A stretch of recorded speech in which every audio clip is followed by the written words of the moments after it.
بەڵێ بینەرانی ئازیز و خۆشەویستی ڕسەی زانایان دووبارە سەلامی خوای گەورەتان لەسەر بێ لە بەش یەکەمی بەرنامە بەڵێنی ئەومان پێدان کە لە خزمەتی ڕێزار جەنابی شێخ عەبدوڵای زیخانی لەگەڵتانە بەردەوام بوون لەبەرەوەی مامۆستای مەرحوم نزیکی 50 دانە ساڵ بەس خزمەتی حوزرە و مەدرسە و فقیهانی شەرعی کردووە. مامۆستا لە سەحوەی ئیسلامیە دەور و ڕۆڵ و کاریگەریشی زۆر بەرزی هەبووە لە ڕووی کۆمەڵایەتی لە ئاسێشی بەرزی کۆمەڵایەتی بووە و هەروەها لە سلکی تەریقەتیشا بنەماڵەیەکی ناودار بوون. جابۆیە خدا یار بێ لە بەشی دووەمی بەرنامە لە خزمەتی ئێوەی ئەزیز و خۆشەویستە زیاتر لە پەڕە و بەشەکانی ژیانی زەنای مامۆستا هەڵدەدەینەوە. ئێوەی ئەزیز و خۆشەویستی تا دواساتی بەرنامە بینەرمان.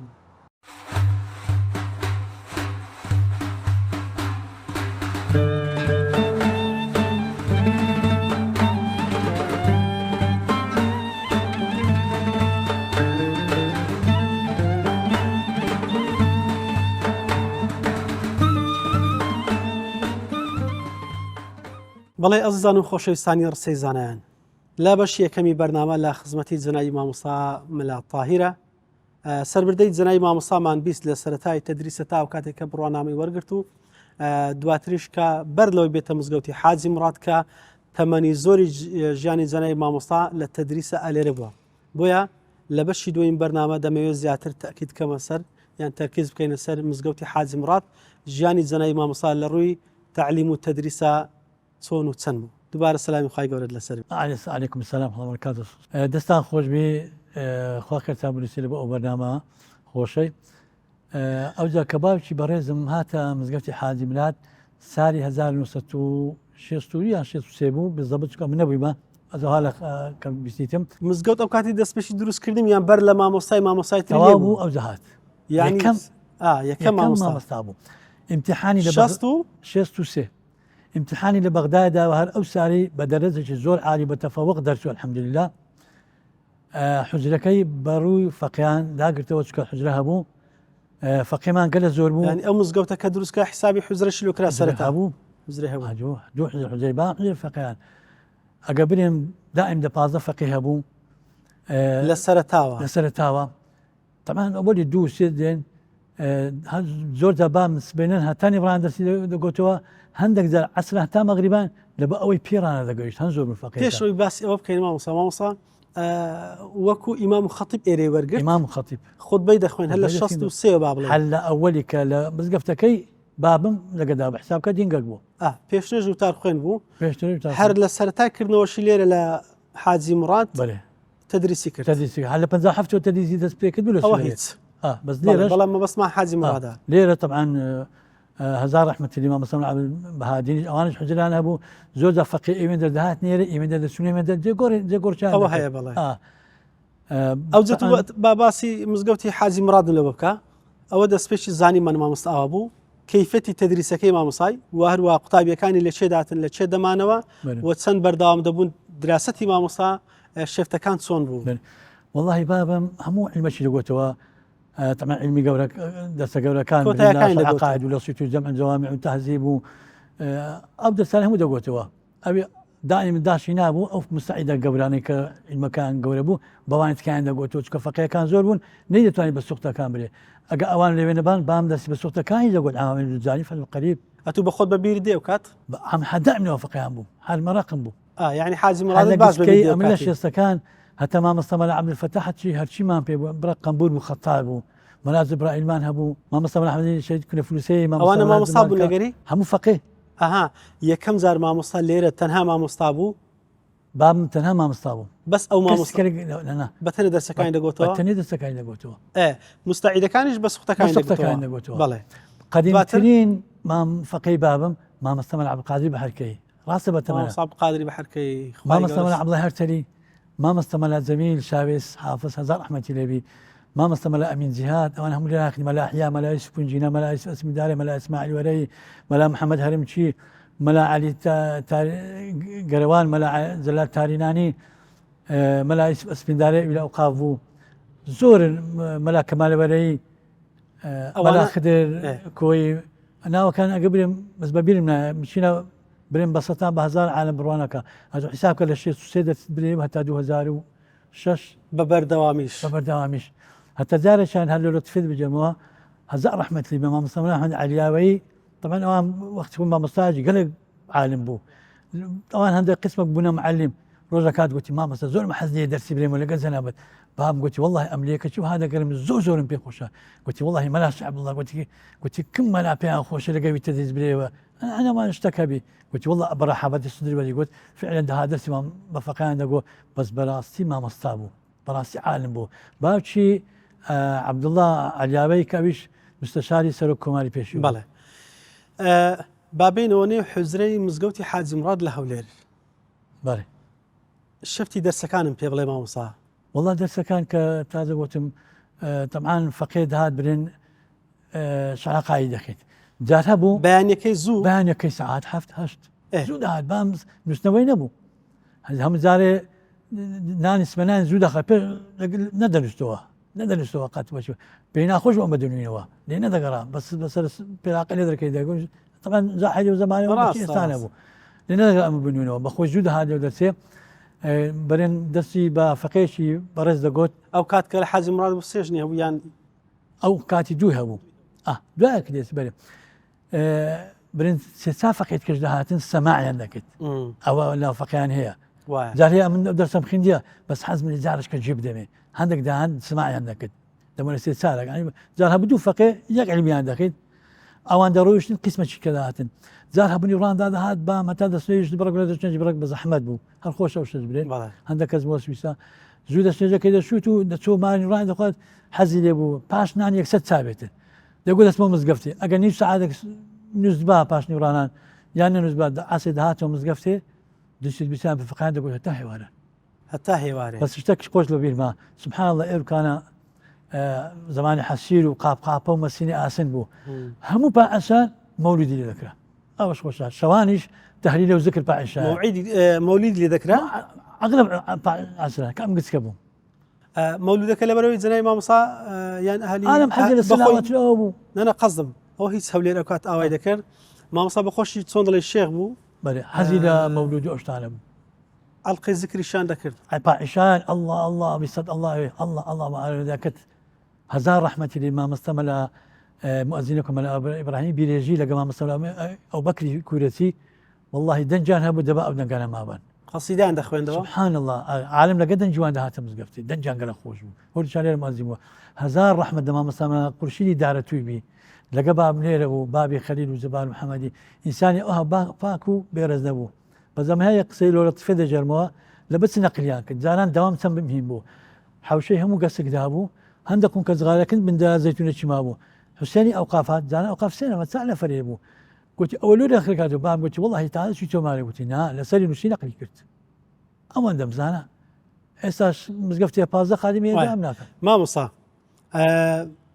بابین باسی مەدرسەیان بڵێ معهەدی ئیمامی شافعی بکەن چۆن مامۆستا پێ هەڵسا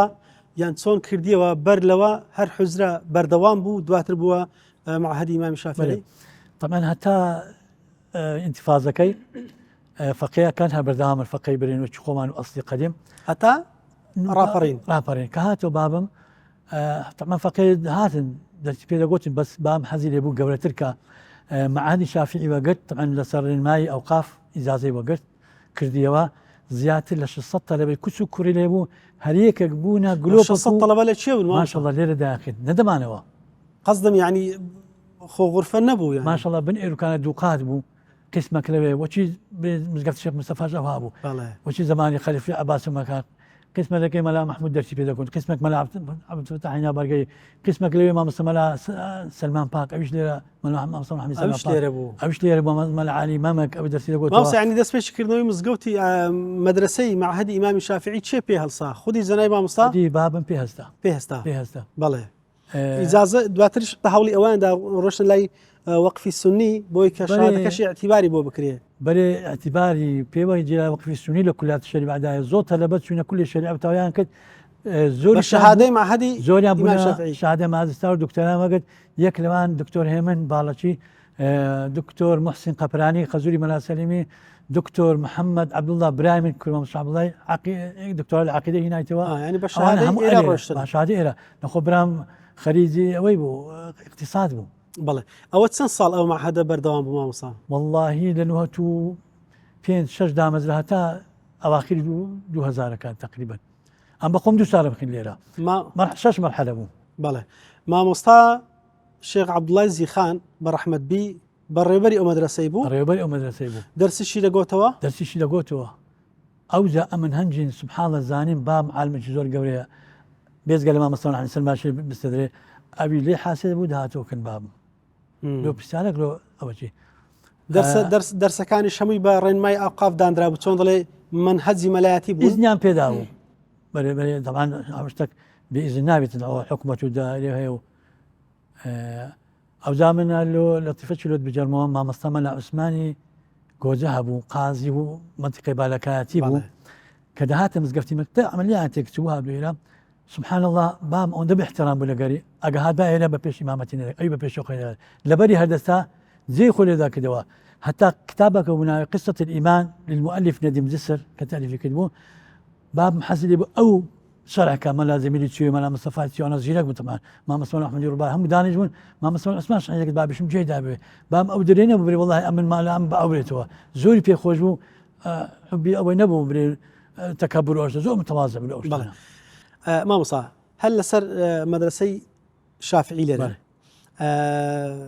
بەڕستان فەرمووتان هەم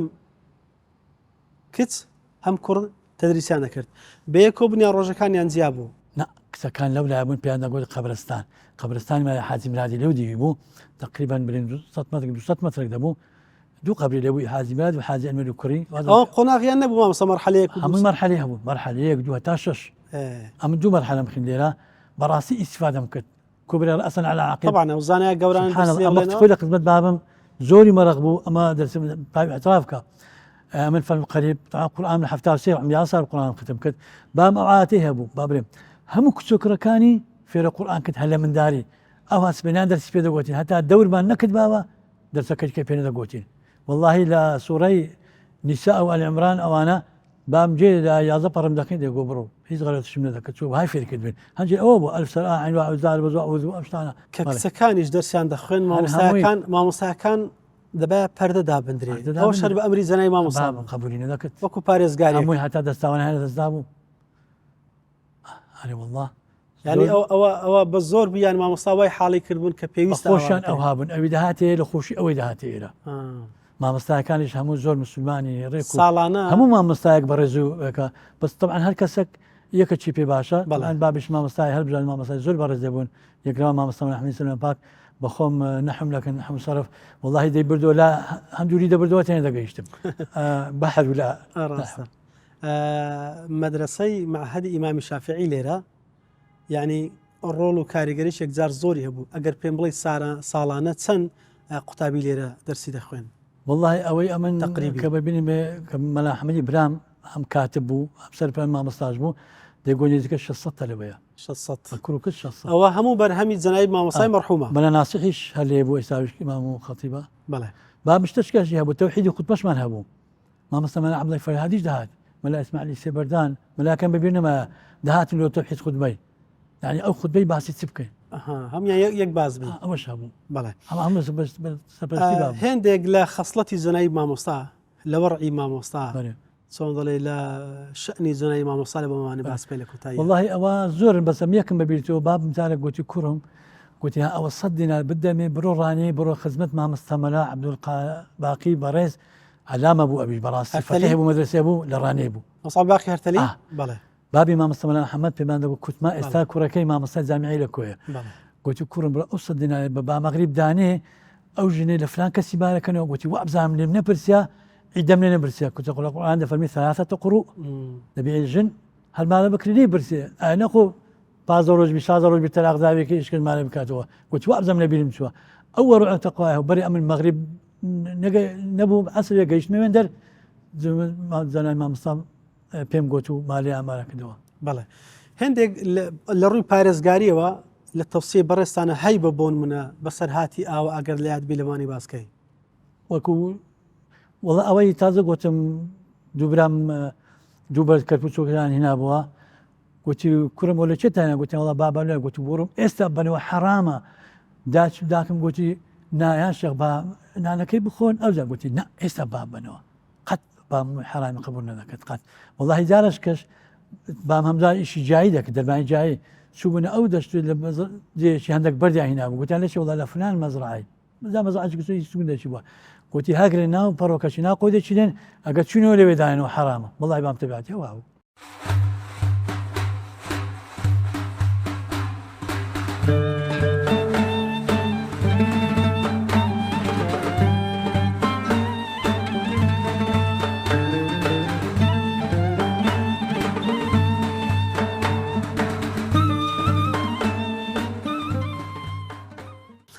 ئەگەر من لە مامۆستا مححمود بپرسم بڵێم کەسێک دێ لە مامۆستای دەپرسی پێناسی مامۆستای مەرحوم بکە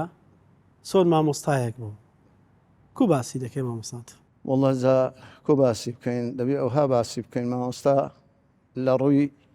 عیلم الحەمدولله زۆر پڕ عیلم بوو لە ڕووی تەقوا زۆر بە تەقوا بوو لە هەرس و کەوت و جانیبی کۆمەڵایەتی زۆر کۆمەڵایەتی بوو لە سەردانی نەخۆش و یعنی یەکێک کێشەکی هەبایە محاولەیە کرد کە کێشەکەی چارەسەر بکە بەڵێ بەو شێوە ئەو کاتی مزگەوتی حاجی مراد دەوروبەری ئەوە چۆن دەڵێ شوێنی تیجاری ئەوە نەبوو دوکان و بازار نەخێر ئەوها نەبوو ماڵ بوو زیاتر بەرە تێکەڵی مامۆستا لەگەڵ جیرانانی مزگەوت بۆ نمونە یان کاریگەری لەسەر ئەوانە ئەم لە ڕووی کۆمەڵایەتی هەم لە ڕووی سڵح و ئاشتەواییە زۆر زۆر تێکەڵ بوو زۆر پیاوێکی زۆر کۆمەڵایەتی بوو مامۆستا بەڕاستی خەڵک هەنیان لە بۆ دەهینا بۆی زۆر هەر کێشە و گرفتەکی هەیان بە دەهات نە خزمەتی سەر بردەی ژیانی زەنەی مامۆستا ئەوەی کە لەگەڵی بووی لە بەرەوەی بەڕێستان لەگەڵی دەردەچوون لە بەرەوەی سەفرەتان پێکەوە بوو سەردانی کۆمەڵایەتیان بێکەوە هەبووە بەڵێ هیچت لە یادە باسکەی لە بەمان وەڵڵا ئەوەی کە لە یادمبی ئەچهات شۆی مامۆستایەکانیە کرد بە زۆر بە تایبەتی ئەوەی کە لە بیرم بی مامۆستای مەرحوم مامۆستا مەلا محەممەدی هەرتەلی و دەچووینە وێندەر و مامۆستا مەلا ئەو ناوم لەبیر سوالان خەرچی لای زۆلەمێرگ و ئەو لای ولای خەریفان و ئەو لای دەچووینە خزمەتی اختیار بوو ئەوەکو سەردانی علمی دەڕۆشتن بەێ وەکو سەردان بەڵێ مامۆستا شێخ عەبدوڵای زیخان ناوێک بوو کە ناو بڵێن دەنگدانەوێکی باشی هەبوو زیاتر ئەوەی کە مامۆستای پێناس کرد و ناسانی بە خەڵک بە دەوروبەر بە ئەهلی علم بە ئەهلی ئیسلام با بڵێن مسلمانان چ بوو زیاتر وەڵڵا زیاتر ئەوە بوو زۆر لە خەمی خەڵکیدا بوو هەر لە جێی خۆش لە خۆشناوەتی هەر یعنی وەکو مەرجەعێکی بوون بەڕاستی هەر بە بنەماڵە مەسەڵەن لە شێخ مەلا محەممەد ببینی بابیڕا ناسرااو بوون و بنەمارەکی ناسرااو بوون و ئەهلی دین بوون و خەڵک هاتوچۆی دەکردن و هەراو هاوەکو لۆ یعنی پیرۆزی خەڵک دەچوە کنیان و دەچوە خانەخا و خانەخایان هەبوو یعنی لە ڕووی چۆن دەڵێ تەریقەتەوە بەێ بە هەمان شێوە لەو ڕۆژ و کاریگەریان هەبوو مامۆستا بەڵێ نەقشبەندی بوو بەڵێ لەو ڕۆ بۆ نمونە چ کەڵکێکی گەیان مامۆستا وەڵڵا جا لەو ڕۆژ ئەو شێخایەتی نەدەکرد بە حەقەت جانیبی مامۆستایەتەکەی هەربژار بوو مەلایەتیەکە زۆر جانیبی شێخایەتی بەکار نەدینە بەڵێ مامۆستا لێرە خوتبەی هەبوو بەڵێ لە مزگەوتی حاجی مورادی بەڵێ لەگە خوتبەکانی کە دانیشتی دەکرێت پێم بڵێ خوتبەکانی جەنای مامۆستا ئەوسا حتمەن لە سەردەمی باسی شەو دواتریشکە بوو ئوسلوب و ئەدای جەنای مامۆستا لە خوتبەیە چۆن بوو ئیرتیزالی زیات بوو یانەوەتە بە هەدەف وتەکانی دەیگوتیان چۆن ئوسلوبێکی زۆر جوانی هەبوو نەش دەترسا بەڕاستی یعنی زۆر ڕاشکاوانە بوو لە خوتبە و لە وتەکانیدا بەڕاستی مە دەمانگۆ ممچینە ئەو خوتبەی بگیرێ یانەوە زۆر هەر شتێکی کە بیدیت بە مەسەلەن منکەراتێکی بیدیت بە لە خوتبەی باسی دەکرد زۆر شایی و شتیوە دەکرا مەسەن ڕۆژ بەڕە کوشتیوە هەبوو لەو کاتەی هەموو جارێ لە خوتبەکان ئیشارەتی پێدەکرد و هێرشی دەکردنە سەرێ بەڕاستی مامۆستای بەڕێز لەگەڵ قوتابیەکانی بۆن منە یەک لەوەی کە بەڕێستان قوتابی بوون ینی دڵسۆزی ئەو لە بۆ ئێوە فەرقی دەکرد لەوەی کە جیاتام کاتۆ لەگەڵ کوڕەکانی نەخێت خاستن ئەمە بە خۆم لە خۆم شخصی خۆم زۆر زۆر یعنی حسابی وەچی کوڕەکانی لەو من دەکرد لەبەرەوەی ئەمە لە پێشتر بە عائیلی ناسیارەتی و هاتو چۆمان هەبوو لەگەر مامۆستا. بەڵێ ئەنی ئەوەی کە بیستبووم بەڕێستان لە قەبرستان هەبوو لێرە خەوتبووی ئەو چۆن بوو؟ ئەوە حجرەکە تعمیر دەکرا، حجرەکە زۆر قۆر بوو تعمیریان کرد. ئەمیش تەمان بڕۆم بەجێ بێرم غۆڕفەکەی دەچوومە ناو قەبرستانی قەبری حاجی ئەنوەر بە ڕەحمەت بی حاجی مرادی ئەوانە قەبری لێبوون 3 ساڵ قەبری لێبوو بە پار قەبرەکەی وەباری فمدا دەیگو باشە ئەتو لەوێ دەنووسم لە ناو قەبرەکان بێ ینی هەر بەجددی لەوەی گەڕە نەترسێت و هەیوان نەخێر ناوەڵە هەیوانەچی لەسەر بوو لە بن هەیوانەکەی 1-2 جازمم بە خۆدادا لەوێ دەنووسم دەیگو باشە تو لۆ نایوەرۆ مارێ غورفەی ئەومان هەیە لەگەڵ مندارەکان وگە پێم خۆشە لێرە زۆر بەڕەحەم بوو بەڕاست.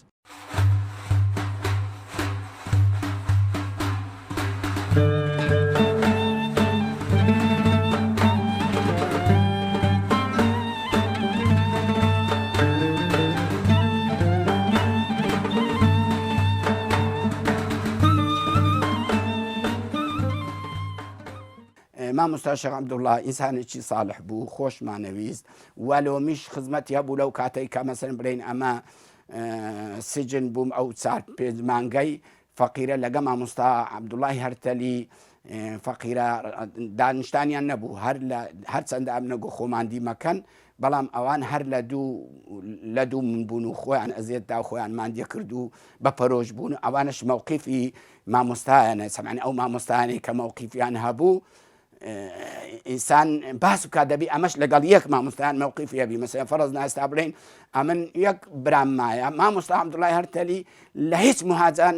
غائب نەبوو برایەکەم یەک لە مهاجەکان مهاجەی یەکەمین پێڕانەگەیشت ئەو مهاجەی یەکەمیش پێڕاگەیشت بزانە ئەوەندە مەوقیفی لەگەڵ لە ڕووی دینیشەوەیە ئەوە یەکە لەوان ئەوە مامۆستا شێخ عەبدوڵڵاش هەر یەک بوو لەوان بەڵام ئیوی تەبعەن لەبەرەوەی لەلایەکی زاوا بوو لەلایەکی خەزوور بوو لەلایەکی دین بوو لەلایەکی مەلایەتی بوو لەلایەکی وەزیفە بوو ئەوانە هەموو لەگەڵ یەک ئێمە لەگەڵێک باش بین مەوقیفی زۆر بوون بەڵام هەندێک لەو مەوقیفانە هەر چەندە مەسەلەن بڵێن مەسەلەن هەر مناسەبەک خراپەیەک لە مەحلەیە کرا وەکو ئەو کاتی عادەت بوو لە جادان دۆڵ و زۆرنا و شەڕەش بەڵەک و ئەشتا ئەکرا زۆر جار ئەو شتانەی تێکەدا و نایهێش بکرێت لە خوتبەی باسیە کرد و مەنع بوو و هەروەها جار وەیە زەرەریشان ئەکرد بە دوعاوی زۆر شتیوە ئەو مەوقیفانەی لە مەحلەی مەنعکردن ئەوانەی ئەوە یەکە لەوانە ئەوە پێشی مەبوو لەی سەردەمی مەش تەبعەن جارووە بووە مەسەلەن مامۆستایان مەشاکیلی عامی مامۆستایانمان هەبوو ئەو یەک بوو لەوانە لەگەڵەمە بەشدار بووین و ئەو پێشڕەوی ئەکرد و لەو شتانەی کەوا پێویست پێ بوو مەسەلەن فەرەز نایەک لەوان وەخت خۆی مەسەلەن هەندێک غەدریان لە مامۆستا مەحموودی کرد ئەمە بەیانێکمان دەرکرد ئەو شێک بوو لەوان لەو بەیانەی و کە سەرپەرشتی بەیانەکەشی کرد و کە دوو بەیانمان دەرکردن شتی دیکە لە مەجالیس و شت ئەگە شتێکی بێشەرعی کرابایە زوو ڕەدیەدایەوە نایهێشت و کەمیش وابوو لە کنەوی بکرێ بەڵام ئەگەر شتێکی کرابا ڕەدیەداوە نیشانەی چونکە ئینسان ئەگەر لە حەق بێدەنگ بی تاوانبارە بی الساكت عن الحق شيطان أخرس والناطق عن الباطل أو دبل شيطانة أو كوا لخرابي قصي بكات إن شاء الله أويش خوا هدايتي بدأ مش بغيرتك دا ما مصطفى الشيخ عبد الله زي خان أما كالدواوي ما بس نية ما بو بس لقندا شي بخين مهروندا أو أندشي تواو لك النبو أيويس خدمتي مسلمانان وفقيران بكا يعني هر بقوري بملايتي بو تعين بو وباس نازم بس 4-5 ديناري ونبي بلين معنى خدمتي لو خواي بوا هتاكو أو آخرانا هتاكو انتفاضي دائما حجرة وشتيان بردوام بوا قديم باش هنجن أو زارك النك الحجري أو زارك أو معهدي أبو معهدش بسطو قصور زياتر طلبة ما نهبون أو أنا بردوام بو أو زارك درسي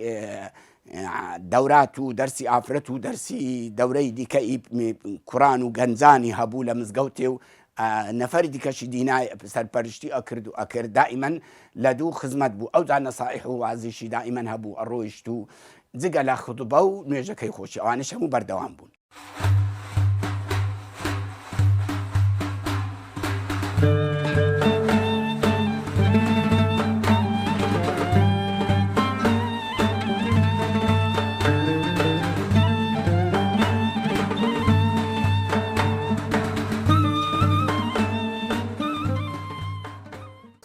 عەبدوڵڵا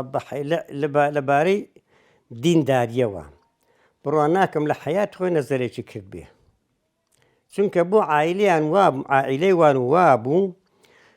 ژنیان پیاویان نەدەدی پیاویشان ژنیان نەدەدی ئەو سەردەمی حتا پورێکم هەبوو ڕەحمەتی خوای لێبێ نەماوە گوتی ڕۆژێک خەریکی ئیش و کاری ماڵی خۆم بووم گوتی تەقەتەقێک هات گوتی عیب لێبێ من ژوان بوا تێگەشتم ماراتێکە بۆ حەوشەی مەدێ سرم برن کرد دەری کەم تەماشام کرد پیاوێکی بیانی بوو چاوم بە ڕووی کەوت دەرێ زوو دە چارۆگەکەی خۆم هێناوە سەر چاوم و چاوی خۆم نوقاند و پرسیاری لێکردم مارێ پرای لە کەوتم لێرە بسڕۆ لەوەیە گوتی هەندەم خەپەت خوارد کە چاوم بۆ پیاوە بیانیە کەوت گوتی 10 دینارم هەوتم خوارد تو لەو گوناحەم خۆش بە ئەم 10 دینارەی بدەمە فەقیرێکی بۆ خۆی بیخوا ئێخۆ بە شەرعەوە نەبووتە نەزەر نەزەری دووەم نەزەرە نەزەر یەکەم نەزەر نییە بەڵام تەقوان ئەو هابوو خارە عەبدوڵڵا بەخۆی بەخوا بەنسبەت نامەحرەمانەوە ئەوش ئەو هابوو خاڵەکانی کەسم هەروە بوون ئەو بنەمارە هەمویان ئەو هابوون ژینیان ئەو هابوو پیاویشان ئەو هابوو بەڕاستی دیندارێکی زۆر باشان بەکاردەینا ئەو هەرە هەمووشان ئاواتیان ئەوە بوو مسلمانێکی مسلمانی خزمەت بکەن ئەوجا بەنان باە بە خانەقایی باە بە تەکیەتی باە چکەماری باپیرم خانەقە و تەکیان هەبوو لە زیخان مامۆستا جەوهەر خارە عەبدوڵڵا بە خۆم تەمان دیومە دائیمە ئەگەر کابراایك لەسەر غەڵەت باە ئەگەر غەڵەتەکەی پێنیشتان نەدابایە و ڕاستەکەی پێنیشتان نەدابایە واتە دەگەی ئەو پیاوە بەبێ ئیمان دەمرێ واتە دەگەی ڕەنجەڕۆی دنیا و قیامەت دەبێ وەستان بە شانیویش هەموو مامۆستایەکانی کوردستان هەر ئەوها بوون هەمووی مست بێ لە خەتبەی جومعە هەر لە هەموو کات و ئات و سات و دانیشت و هەستانێکی و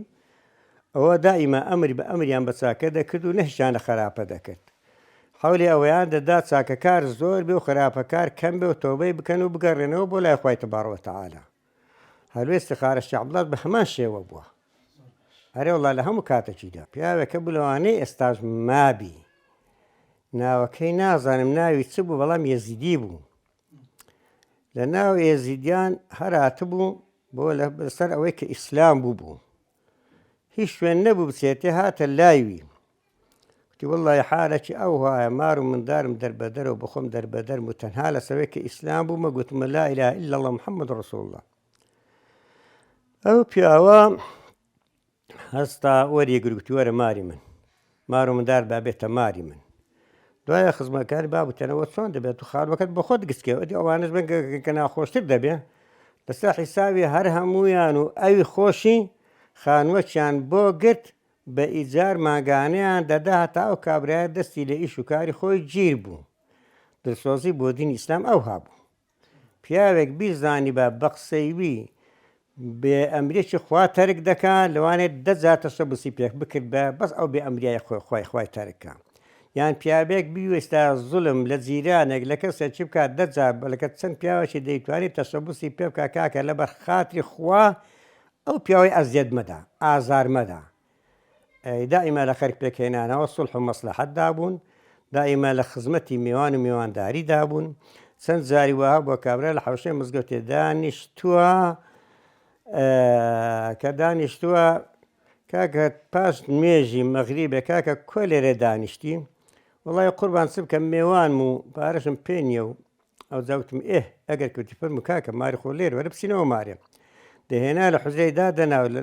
ئێمەی دەنادین لە مارێ نان و شی و هەرچی خوا داوی دیانێنا لەوێ دەیان خوارد و نوێنیشان بۆ دێنا لەوێ دەنووست و کابرا ئەو جا شەوەک لێ بە دوو شەو لێ بە هەتا ئیشی خۆی جێبەجێ دەبوو ئەو جەد کابرا دەڕۆی خوا حافیزی خۆی دەکرد ناوەڵە بۆ میێوان و مسلمان و خوای نەخاوەنی ئەولادی بوو نەخاوەنی مار بوو نەخاوەنی هیچ شتێکی نەبوو تەنها ئەمرەکەی خوا جێبەجێ ببووایە پیاوەکی زۆر سەخی تەبیعەتیش بوو وەک تازە بەحسم کرد خەرچی دیش خەرچی منتیقەی خوان بەهات باە دەگوت دەبێ میوانی من بێ قوربان ئاخر ئیشم دێنە بابە دەگوت دەبێ میوانی من بی ئەوە حوزرم هەیە لە حوزەی دانیشە و نانوشی و دۆ دەینێر و گەلێک دا قسەی خۆش دەکەین و کەنجی ئیش خەلە زوو برێ خۆ حافزم ژێن خۆ حافیزت بێ کەم جار وا هەبوو ئەو پیاوە میێوانی نەبێ ئەو جا هەر لە دە کەسەوە ئەمن دیومە هەتا یەک کەسی لەوانێت جار هەبوو زیاتیش بووبی لە دەی ساخۆ ساغاوەتیشی ئەو هابووە ڕێوڵە توانیتی لەسەر پێکهاتنەوەی دوو بنەماڵە ئەگەر دەستیان ماچکە تەنەزولی بە نەفسی خۆی بکرد باە کاکە لەبەر خاتری خوا لەبەر خاتی پێغەمبەر دینی ئیسلام ئەمەش وا هاتوین دەست ماز دەکەین دەبێت پێک بێەوە تەنازول لەو خراپی ئەو پیاوەی بکەین بەنسبەت دینیشەوە پێکهاتی کۆمەڵاتیشی ئەو هابوو.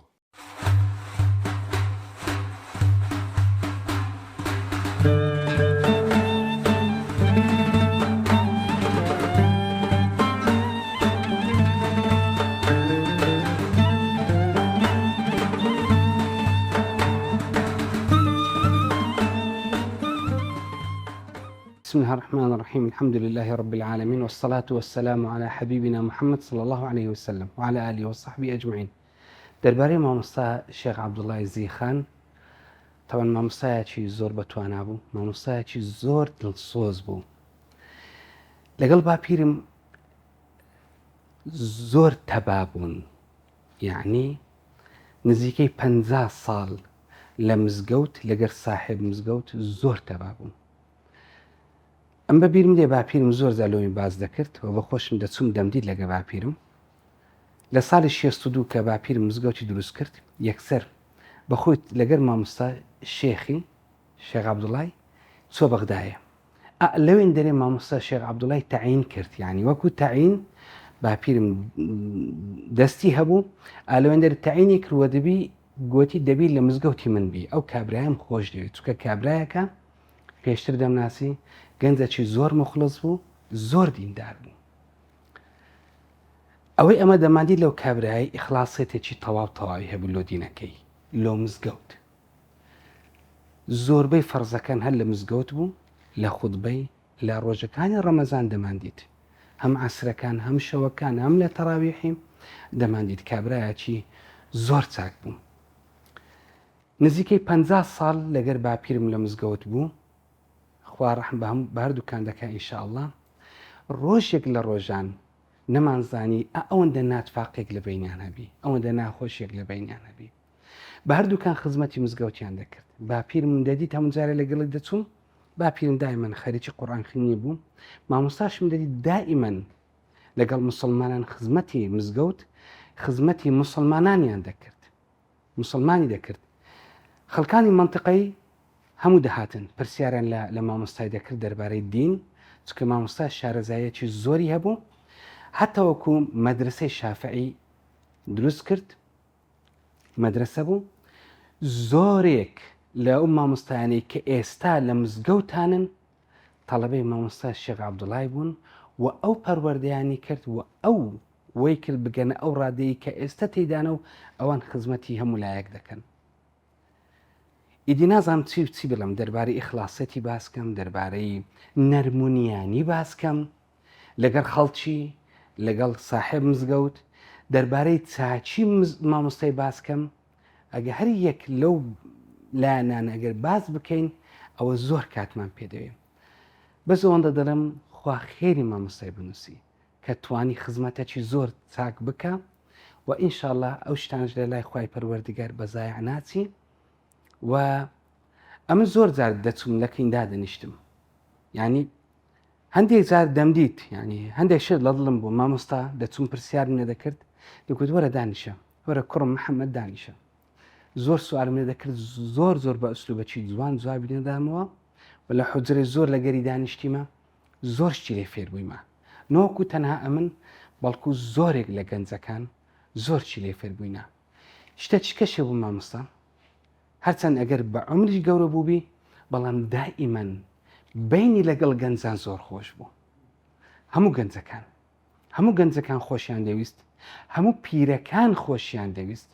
هەموو ئەهلی منتقی خۆشیان دەویست باپیریشم زۆر خۆشی دەویست ئەوە بەسە لەو مامۆستا یعنی کە ئیخلاسیەت و کە بینی لەگەڵ باپیرم و لەگەڵ ساحب مزگەوت و لەگەڵ ئەهلی منتقی باش بوو کە نزیکەی 50 ساڵ لە یەک مزگەوت ماوە 50 ساڵ بتانی خزمەت بکەی لەو مزگەوتە خزمەت بکەی هەر بەخۆی تەنها ئەوە شایدێکی زۆر گەورەیە لەو مامۆستای چۆن کوڕەکانی خۆی پەروەردە دەکرد ئەوها گەنجی منطقەشی پەروەردە دەکرد نەرمونیانی مامۆستای بێ مشکلەیی مامۆستای بێ مشکلە بوو کابراایکی زۆر بێ مشکلە بوو و زۆر نەرمونیانیش بوو و قەت ناکۆچی لەگەڵ کەس نەبوو لەگەڵ ڕۆژێک لەگەڵ ئەهلی مزگەوت لەگەڵ خەڵکی ڕۆژێک لە ڕۆژان ناکۆچی نەبوو و برادەر بوو لەگەڵ گەنج و لەگەڵ پیران ئەوانە هەموو نقاط بوون هەموو خاڵ بوون لەوەی مامۆستا ئەو فترە زۆرە بمێنێتەوە.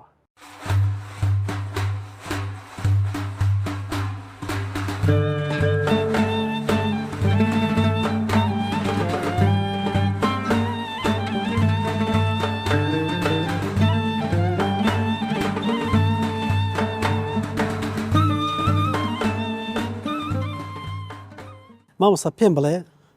جیاوازی حوجرەی ئەوسا ئێستا کەش کە بەردەوامە لەگەڵ ئەو مەدرسەی ئیمامی شافعیە بەڕەحمەت بی فەرقەکەیان چ بوو؟ حجرە بە شێوەیەکی گشتی یعنی قۆناغبەندی وەکو پۆل وەکو سەف تێدا نەبوو بۆ نمونە یەکەم زار تۆ ئینسان فەقێ بوو سوختە بوو قۆناغی یەکەم ئیبتیدایی دوایە مەسەلەن گەورەتر دەرسەکانی زیانە دەڕۆی وردە هەتا بەرەو ئیجازەی دەڕۆی تقریبا سێ قۆناغی ئەوە بەس بەناوی سەف و پۆل نا وەشی خوێندنی ئەکادیمی وەشی قوتابخانەکان کە وەخت خۆی پێ دەگوترا قوتابخانەی ڕۆژدیە لە 40-50 بەڵام هەرچی مەعهەدا شێوەیەکی منەظەم و ڕێکخراوتر دەگرێتە خۆی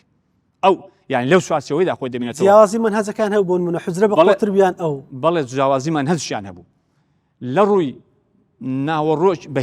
ناوەڕۆکی بەهێزەوە لە ڕۆی ئەوەی کە ئینسان زیاتر عالم بێ زیاتر بەتوانا بێ شارەزای قورئان و فەرمایشتی پێغەمبەر و عەلەیهی سەلام ئەقوال و فتوای عولەما بێ شارەزای کتابەکان بێ ئەوە حوجرە باشترە. ئەم دەمێ باسی ئەو بکەم بۆن منە ئەو مەدرسەی کە مامۆستا سەرپەرشتیە کرد و بەڕێوەبەری گشتی بوو تێیدا یعنی دەکرێت پێم بڵێ فەرقەشی ئەوەندەی نەبوو لەگەر حوجرە لەبەر ئەوەی هەم دەرسەکانی شەرعی بوو هەم مامۆستایەکانیش مامۆستای پیا بەرز بوونە هەم ئیلتیزاماتی باشتر هەبووە لەگەر ئەو مەکە ئەو قوتابخانانەی ئێستا کە ئەکادیمین بۆ نمونە هەتا بە مەدرسە ئاینەکانیش وەکو باسم کرد یعنی ئەو پەیمانگا ئەوەی کە ئێمە ئێستا باسیەکەین لە خزمەتی باسیەکەین بەڕاستی تەمان مەواد و دەرس و دیراسی زیاتر بوو سڕتر بوو بە نسبەت حوجرە یعنی حوجرە ئەوەندەی نەبوو بەس قووەتی هەبوو حوجرە یعنی قوتابی خۆی ئامادە دەکرد بە تەواوەتی ببێتە زانا و لە ژێر سێبەری تەقوادا خۆی ببینێتەوە خزمەتی کۆمەلگا بکە هەرچی ئەوەیە زیاتر منەظەم بوو بەڵام ممکنە هەتا حدێک ئەو معنەویاتی نەبێ مەگەر کەسێک ویست بێتی لەوێش معنەویات پیادەیە بەڵام پۆل بەندیەکەی وەکتابی زیاتر و موادی زیاتر و دەرسی زیاتر بەڕاستی لە مەعهەدی هەبوو یعنی ئەوها بەو سڕێ لە حوجرەی نەبوو. مامۆستای زیخانی بەڕەحمەت بی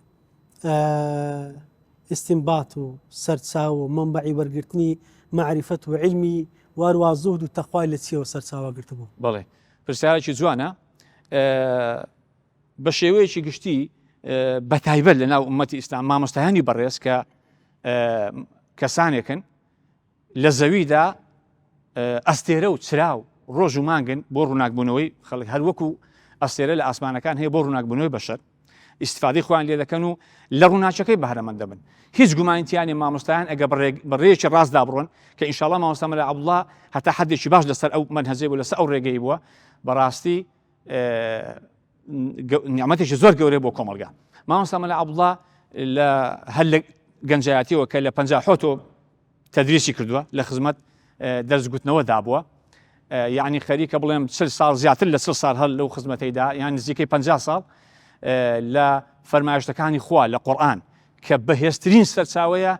بۆ بەهرەمەندبوونی مرۆڤی ئیماندار لێکە لە ژیان خزمەت بکە ئەنجا فەرمایشتەکانی پێغەمبەر عەلەیهی سەلام ئەنجا ژیاننامەی زانایان و ژیاننامەی عولەما لە پاش کەلامی خوا و کەلامی پێغەمبەر عەلەیهی سەلام زانا بەڕێزەکان بە تایبەتی هی قەدیمەکان سەلەفی صالح ڕەحمەت خوایان لەسەر بێ ئەمن پێم وایە مامۆستا مەلا عەبدوڵڵا لەوان زیاتر کامی تەرکیز بەهرەمەندی وەرگرتووە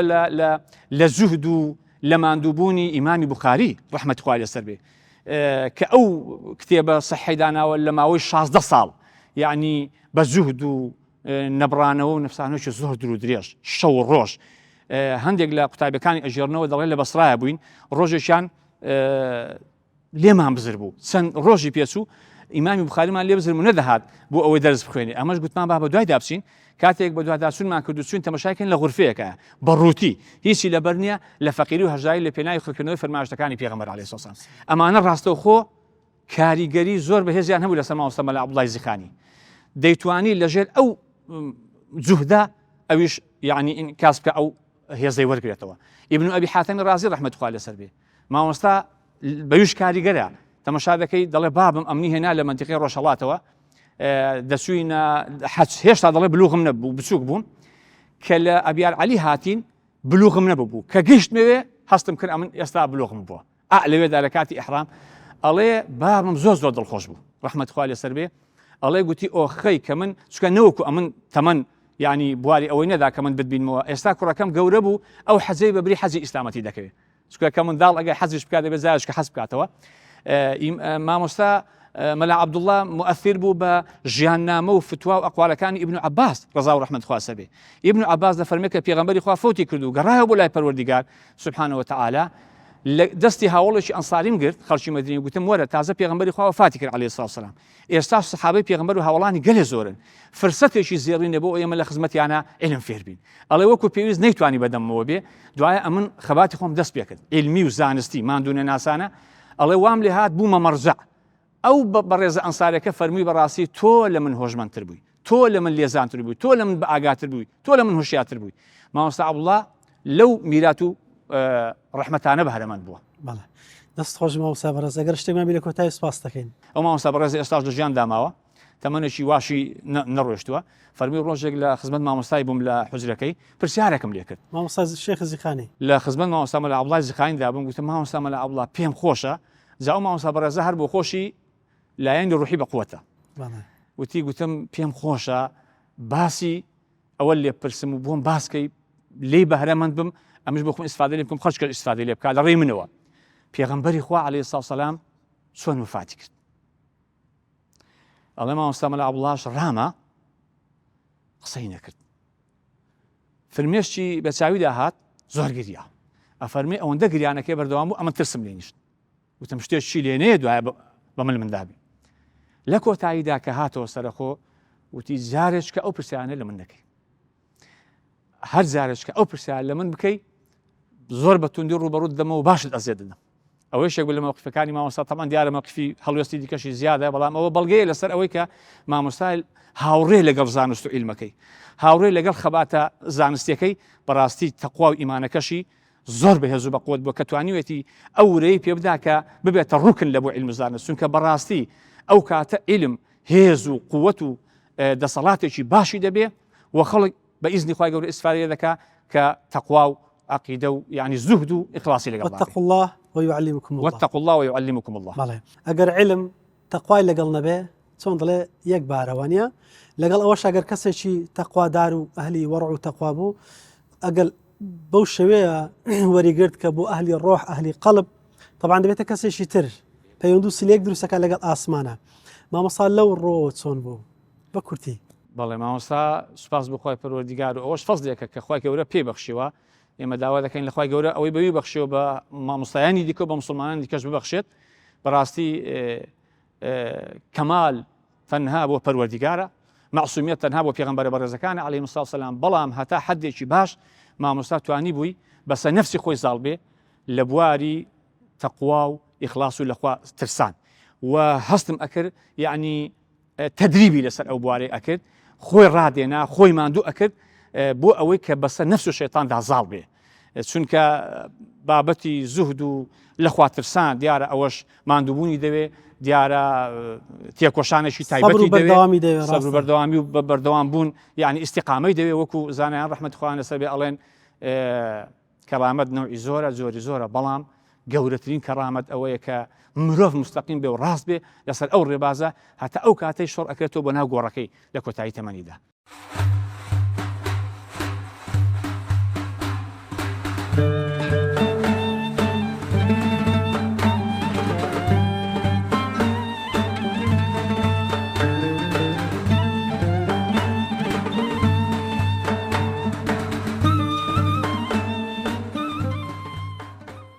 بووە باب باسی ئەوی لۆ دەکردن دەیگوت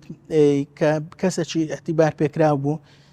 قسەی زۆر دەڕۆی زۆر کەس بە واستەی بابم ئیشەکانیان لۆ ئاسان کرابوو یەکێک لەوانە مامۆستایانکی بابم بوو کە بە تەمەندا ڕۆژ بوو بەهۆی نەخۆشی زانستە شەرعیەکان لێبیر چوو بۆ بام گوتی کە هاتەکنە من گوتی مامۆستا دەمەوێت تەعینم بکەی لە ئەوقافی بەڵام بەخۆش دەزانین لەبەر نەخۆشی زانستە شەرعیەکانم بەبیر نەمایە بام گوتی لەگەری ڕۆژتم لۆ ئەوقافی لە ئەوقافی ئەو قسەم کرد ئەوانش گوتە مادەم وێ مامۆستای تو بووە تەواو ئەتوو ئەوە کەفالەتت کردێ ئەوە بەسەر چاو ئەمە بەبێ ئەوەی ئیمتیحانی پێ بکەین یەکسەر ئەمە دای دەمەزرێنین تەعین دەکەین بە ئیمام و خەتیب بابم کە لەو مزگەوتەی بووە مزگەوتی حاجی مراد حەزم لێیە باسی مزگەوتی حاجی مراد و حاجی مرادیش بکەم زۆر کەس دەهاتنە ئەو مزگەوتەی داگۆ بەڕاستی کە دەینە ئەو مزگەوتەی درمان دەکرێتەوە مزگەوتەکە بەرەکەتەکی تایبەتی هەبوو بابشم زۆر جار باسی ئەوی دەکردێگو ئەو بەرەکەتە تایبەتی دەگەڕێتەوە لۆ حاجی مرادی لەبەر ئەوەی حاجی مراد ئەو مزگەوتەی بە پارەشی زۆر حەلال دروست کرد بوو و نیەتەکی زۆر ساغیشی هەبوو بەرامبەر خوای گەورە و بابم ڕێ خۆشەویستیەکی زۆر بێپایانی هەبوو بەرامبەر پێغەمبەر صلی الله عليه وسلم ساڵانە کە مەولودی پێغەمبەری دەهات لە مزگەوتی حاجی مرادی ئاهەنگەکی زۆر گەورە دەکرا مامۆستایەکانی شاری هەولێر بە زۆری بەشداریان تێدا دەکرد و یەکێک لە شتەکانە کە بەخۆی لەکرم باسی دەکردێگو ئەمێن ماوەی چەندین ساڵە کتابی دەخینمەوە بەڵام هەر لاپەڕە کوست لە ژیانی پێغەمبەری صلی الله عليه وسلم باسی وفاتی پێغەمبەری تێدابی یەکسەر ئەو لاپەڕم وەرجێڕایەوە ئەو لاپەڕم نەمتوانێ بخینمەوە و بابم بە بەردەوامی ئەوەندەی کە پێی کرابی حەسەب توانای خۆی بەرگری لە میلەتی کورد کردیە یەکێک لە ڕووداوەکان کە مؤتەمەڕێکی گەورە کرا لە بەغدای علەما مسلمان ئیسلامی زانایەکانیان خڕ کردیتەوە بابشم یەکێک بۆ لەوێندەرە حکوومەتی ئەو کاتی عێراقی ویستیتی جینۆسایدکردنی میلەتی کورد پاساوەکی بداتە ئەو جینۆسایدێ میلەتی کورد بە مرتد ناوزەت بکات بەڵام بابم چەندین مامۆستایت کە ئەو کاتی بە سەختی بە بەرگریان لە میلەتی کورد کردێ و میلەتی کورداونش میلەتەکی زۆر مسلمان و ڕاستەڕێدانایە و بە هەموو نەوعاکی دژی ئەو پلانانە ڕاوەستانە و پلانەکانیش سەری نەگرتە حەزم لێ لەو بەرنامەش باسی ئەوەی بکەم بابم زۆر جەختی لەوەی دەکردەوە دەیگوت بەرنامەکان ئەوەی کە خزمەتی مرۆڤایەتی دەکاتن تەنها بەرنامەی ئیسلامە لەوە بۆ نمونە بەرنامەکان کە ئەو ڕۆشتە چ پێ باشە بەڵام لۆس بێنێ ئەو شتە دەبێتە خراپە لەو میلەتی بۆ نمونە دەیگوت لە قاعە شەعب هەموو مامۆستایەکان شاری هەولێریان خڕ کردو گوتە حکوومەتی ئەو کاتی عێراقی گوتیان دەبی باسی ئەوەی بکەن کە فرێژنی قەدەغە کرایە بابشم گوت وەڵا زۆر مامۆستایانی گوتیان کاکە ئەوە دژی شەریعەتەمە باس ناکەن بەڵام گوت چونکە بەرنامەش دەستکرد بوو پاشی چەندین سارەچی چەند سارەش کەم بە هەمان شێوە مامۆستایەکانیان هەموو خڕ کردەوە گوتیان کاکە ئەو جارە هانی خەڵکی بدەن لۆ فرێژنی لەبەر ئەوەی ئەو کاتی حکوومەتی عێراقی تووشی شەڕ بوو لەگەر ئێران دیارە ڕێژەشی زۆر بێوەژن و ئەو شتیان دروست بووینە بەڵگەی بۆی دەهیناوە دەگو ئەها نیانتانی پێشببینی ئەوی بکەن کە خوای گەورەشتەشی حرار کردە تاو دیارە ئەو ئیسفادەی لۆ کۆمەلگە و میلەتی تێدا هەیە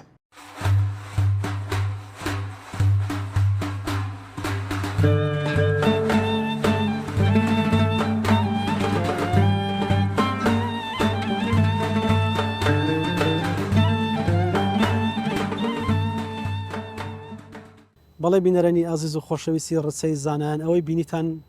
بەشی دووەمی بڵێن تەواوی بەرنامەی ئەڵقەیەم جارێ بەرنامەی ڕچە بوو لە سەر ژیانی ڕێزار مامۆستا عەبدوڵڵا محەممەد ئەمین کە ناسرا بوو بە شێخ عەبدوڵڵای زیخانی ئەو مامۆستا بەڕزە لەبەرەوەی لە زۆر بوارەوە دەور و ڕۆڵ و کاریگەریە بوو هەم لە سەحوەی ئیسلامیە هەم لە حوجرە و میحراب و مینبەرە هەم لە پێگەیشی بەرزی کۆمەڵایەتیشە و لە سلکی طریقەتیشە بە هەمان شێوە بنەماڵەیەکی ناودار بوون خودی خۆشی زۆر کاریگەر بوو ئێمە هەرچەند بین لەسەر ژیانی مامۆستایە بدوێن لەبەرەوەی نزیکی 50 دانە ساڵ بەس خزمەتی تەدریس و زانستی شەرعی کردووە 40 ساڵ زیاتر دەتوانین بڵێن تەنها لە مزگەوتی حاجی مرادە دوای ئەوەی کە حوزری هەبوو مەدرسە ئیمامی شافعیش خۆی کردی و سەرپەرشتێ کرد تا و کاتێکا بەڕێزیان وەفاتی فەرموو ئەو مامۆستا بەڕێزانە جێی ئەوەن کە ئێمە چاویان لێکەین بە هەندی هەڵبگرین بۆی کە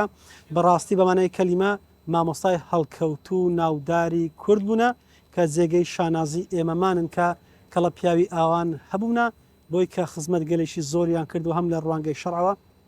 هەم لە ڕوانگەی کۆمەڵاتی هەم لە ڕووی سیاسیشەوە کە مامۆسا دەست و دەورێکی باڵای هەبووە لە سیاسەتی ئیسلامی و کاتە مامۆسا لەگەڵا بەشدار بوو. مامۆسای بەڕز لە ساڵی 1934 لە گوندی زیخان لەدایک دەبێت و لە 2016 لە هەولێر وفاتەکات لە تەمەنی 82 ساڵیا تەرمەکەشی دەبەنە گۆڕستانی کەس نەزان. ئێمە ئەوە دەمینێ کە بڵێن دوای سوپاسی ئەزیزانم کە لە دوای کامێرا هاوکار بوون سوپاسی بینەری ئەوەی ئەزیز و خۆشەویستی شەکەین کە تا ئێستا بە دیار بەرنامەکەمان دانیشتون دەخوازین کە خوای گەورە مەقامی مامۆستا عالی کات و ئەو مامۆسانش کە لە خزمەتی جەنای مامۆستا خوێندیانە وەکو میرات ماونەتەوە تەمەنیان پڕ لە خێر و بەرەکەت بێ عاقبەتی ئێمەمانش بە خێر بجێڕێ. سپاسان دەکەین تا بێگەشتنەوە بە خوای گەورەتان سپێرم. السلام عليكم ورحمة الله وبركاته.